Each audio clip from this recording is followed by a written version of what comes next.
जैसे ही मैं गंजा होकर सलून से बाहर निकली, मोबाइल की घंटी बजी। मैंने फ़ोन निकाला ही था कि मेरी तो जैसे सांसें ही रुक गईं। सारी खुशी और उत्साह अचानक डर में बदल गए। कॉल ऑफिस से मेरे पति का था।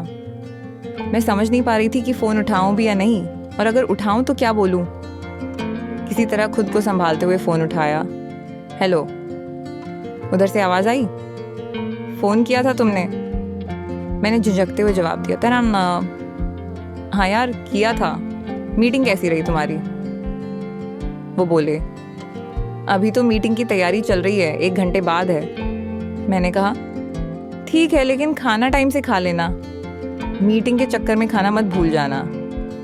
उन्होंने हंसते हुए कहा, खा लूँगा बाबा। अच्छा, बॉस आ गया है, बाद में करते हैं, बाय। फ़ोन कट होते ही मैं रिक्शा पकड़कर घर के लिए चल दी।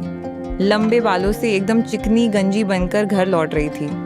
रास्ते में कुछ लोग मुझे घूर रहे थे, पर मैंने किसी की परवाह नहीं की। ठंडी ठंडी हवा जब सिर पर लग रही थी तो एक अलग ही मज़ा आ रहा था। मैंने बहुत बड़ा कदम तो उठा लिया था, लेकिन अब असली चुनौती बाकी थी, सबका सामना करना।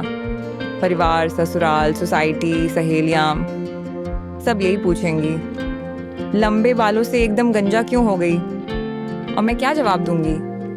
एक ओर अपने नए लुक को दिखाने की उत्सुकता थी, तो दूसरी ओर डर भी कि सबसे ज़्यादा फर्क तो मेरे पति पर पड़ेगा।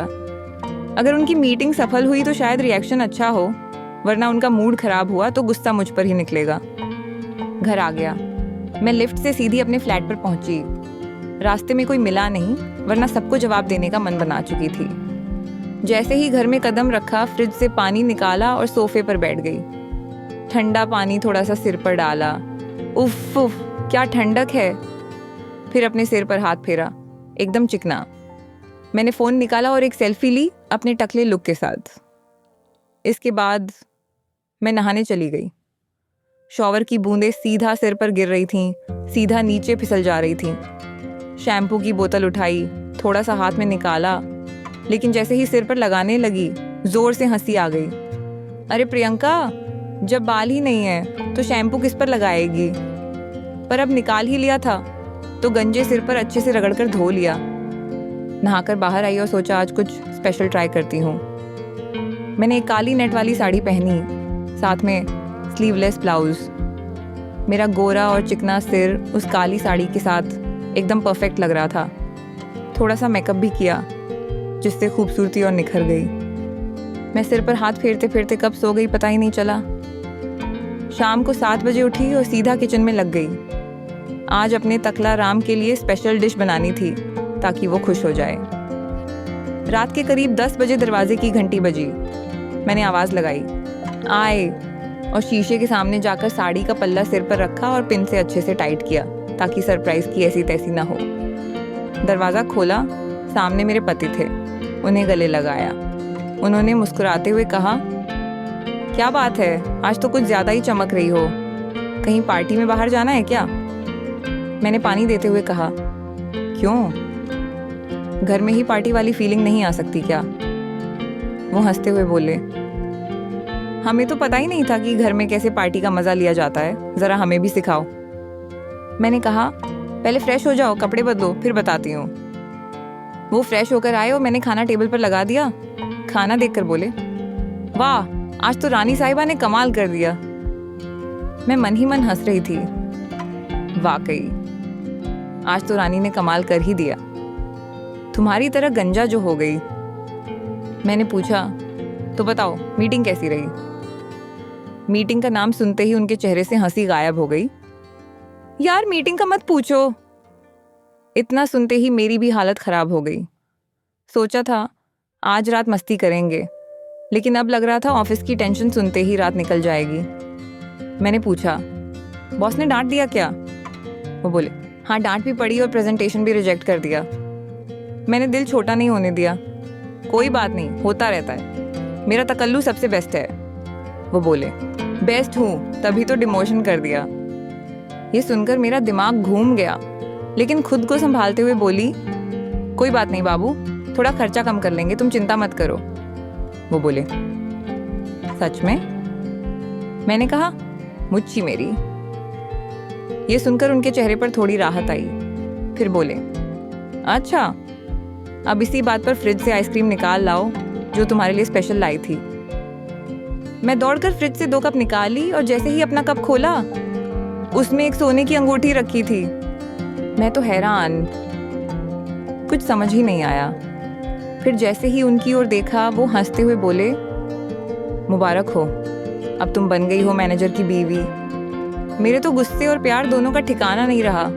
चम्मच उठाते हुए बोली, अगर अगली बार ऐसा मजाक किया तो इसी चम्मच से तुम्हारा तकला फोड़ दूंगी। जैसे ही मैंने अपने पति को खाना खिलाया और वो थोड़े सहज हुए तो वो बोले, अच्छा मेरी छोड़ो, अब तुम अपनी बताओ। आज ये साड़ी वाड़ी, इतना तैयार होना और ऊपर से सर पर पल्ला, कोई खास वजह? मैंने ज़रा गंभीर होकर कहा, हाँ माँ और पिताजी आए हैं। वो खुशी से उछल पड़े, क्या सच में? कहाँ हैं वो? मैंने जवाब दिया, थके हुए हैं, अंदर वाले कमरे में सो रहे हैं। वो एकदम भागते हुए दूसरे कमरे की तरफ चले गए। जब वहाँ कोई नहीं मिला तो गुस्से में बाहर आए और बोले, यार ये क्या मजाक है, कहाँ हैं माँ पिताजी? मैं मुस्कुराई, उनके पास गई, अपने दोनों हाथ उनके गले में डाले और बोली, गुस्सा क्यों होते हो बाबू? तुम्हें क्या लगा सरप्राइज और मस्ती सिर्फ तुम ही कर सकते हो? वो रोमांटिक अंदाज में मुस्कुराकर बोले, अच्छा तो क्या है मेरी जान का सरप्राइज? मैं बोली, मेरा घूंघट हटाओ और खुद जान जाओ। जैसे ही उन्होंने मेरे सर से पल्ला हटाया वो बिल्कुल हैरान रह गए। फिर चुपचाप मेरे सर पर हाथ फिराया और बोले, ये क्या है मैडम, मैं तो सर पर बाल छोड़कर गया था। मैं शरारती हंसी के साथ बोली, बाबू तुम्हें तकला बनते देख मेरा भी मन मचल गया था, सोचा मैं भी तुम्हारी तरह बन जाऊं, और बन गई। अब देखो हम दोनों सेम हैं, तुम तकले मैं तकली। सही कह रही हो ना मेरे तकला राम? उन्होंने फिर से मेरे सर पर प्यार से हाथ फेरा और बोले, सच बताऊं तो ये दुनिया की सबसे बेस्ट फाइलिंग है, जब तुम्हारा प्यार तुम्हारे बिना बालों के भी उतना ही सुंदर लगे। तुम्हें देखकर वही सुकून मिला जो मैंने तुम्हें देखकर पाया था जब मैं खुद टकला हुआ था। और फिर उस रात हमारी हंसी, हमारा प्यार और हमारे नए लुक ने वो पल यादगार बना दिया। तो दोस्तों, प्रिया की ये हेड शेव जर्नी यहीं पर होती है ख़त्म। उम्मीद है आपको ये कहानी पसंद आई होगी। अगर अच्छी लगी हो तो अपना प्यार ज़रूर दिखाइएगा। फिर मिलते हैं एक नई कहानी में। तब तक के लिए टकले और टकली की तरफ से अलविदा। Bye bye.